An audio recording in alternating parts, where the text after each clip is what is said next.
Go. Wait. Highguard devs are blaming gamers and creators for their failures. Did they really just blame us, the consumer, for their product failure? No, no, no, no, no, no, no, no, no. Because that's what it sounds like. Instead of saying the launch missed the mark, instead of owning up to balancing issues, retention problems, or content pacing, no, no, no. The finger is pointing at us, the players. That is a dangerous move. When a game struggles, fans expect accountability, not blame game. So what exactly was said? And is this dev speaking facts? Absolutely not. Or throwing the community under the bus. So, AYNE Entertainment. we're going to break that down here. Let's take this back a second and slow it down. When a live service game underperforms, it's usually a mixture of a few factors: content cadence, matchmaking, meta balance, monetization friction. Ugh.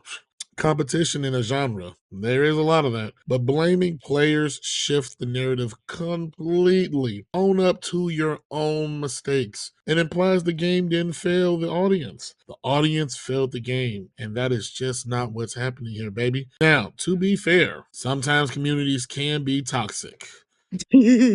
But sometimes players abandon games a little too early. But here's the real issue. Retention is design. Engagement is design. Longevity, design. If players are sticking around, the product didn't connect strongly enough. And once a dev publicly blames the player base, trust fractures. The bigger question is whether the dev is right or wrong. It's this: can Highguard recover if the relationship between creators and players start turning adversarial? Because in live service gaming, community perception can accelerate or decline faster than any patch can fix it. All I have to say is, grow up. Tree?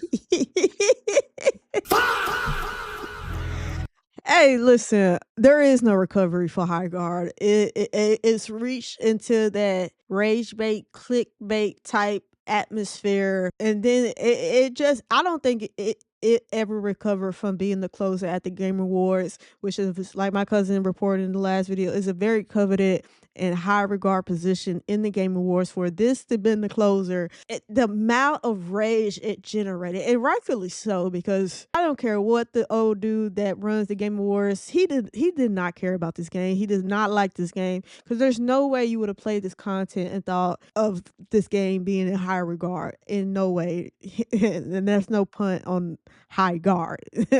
But I've stated in previous videos this week in topics that it is very, very difficult in 2026 for you to really honestly, if I was a studio, to be like, all right, we're going to make an extraction shooter. Arc Raiders, for as much as success it got hit with a 30% reduction in concurrent players, which we said is not really a big deal in the long scheme of things. But you know, not every extraction shooter live service game is going to be an Arc Raiders. It's going to be a Helldivers 2 that can have peak player count 2 years after launch. It is very hard to keep players' interest for 12 plus months when you're drip feeding them content little by little, milking them by cosmetic. I just think Highguard entered the space where Arc Raiders was the pinnacle of what an extraction shooter should be in 2026, even though it launched in 2025. And when you compare that to Helldivers and Arc Raiders, Highguard was nowhere close to the initial content that those games offered. So it was dead on arrival, honestly. And you mix that in with the backlash that it received for being the close at the Game Awards. It was dead on arrival. There was no way that this game was going to make it. And because you cannot, as a live service game, launch with not enough content to keep somebody engaged. Like my cousin said in the previous topic this week, people get bored very, very fast. And if you are a live service game and people are saying that, it's over. It's over. And I've stated in other videos, in 2026, there is no more room for a No Man's Sky redemption story. No, baby. You come to the table correct from the jump, or you get blasted. And honestly, Highguard is probably one of many games that will get blasted in 2026 calendar year. I'm just going to be honest. Now, is there a little bit of truth? Could all things be true in the same voice?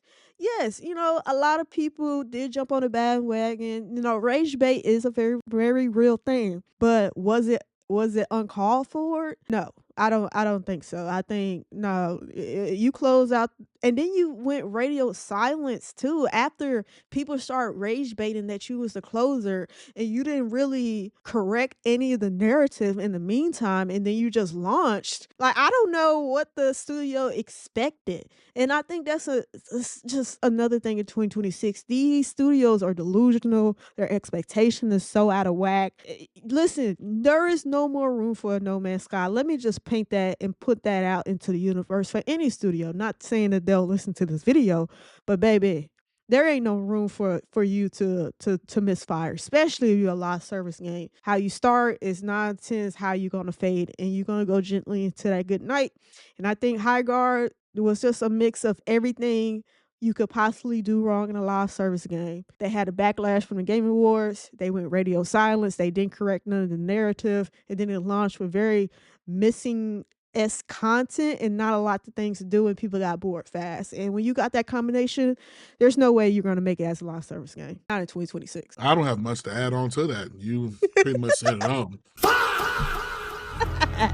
Especially the radio silence thing after the Game that was Award. weird. Everyone is giving their 2 cents, asking questions. That was a pivotal moment for them to come out and be like, hey, we're trying to do something. We think you all enjoy it. Instead, they just let it ride. Mm-hmm.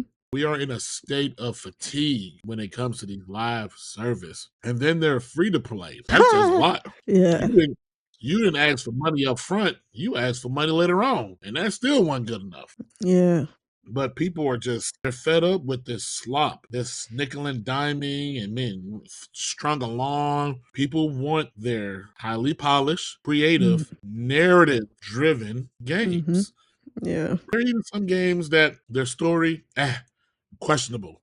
But the experience, that's what people like and enjoy. But you just keep make money. No. As I've said before, and I'll say it again, you're not going to out Fortnite. Absolutely That's one. not. And everyone is settled into the games that they play and enjoy, period. The amount of time it took them to make this, the market has shifted, perspective has changed. End of discussion. And that's it for this video of Are You Not Entertained podcast.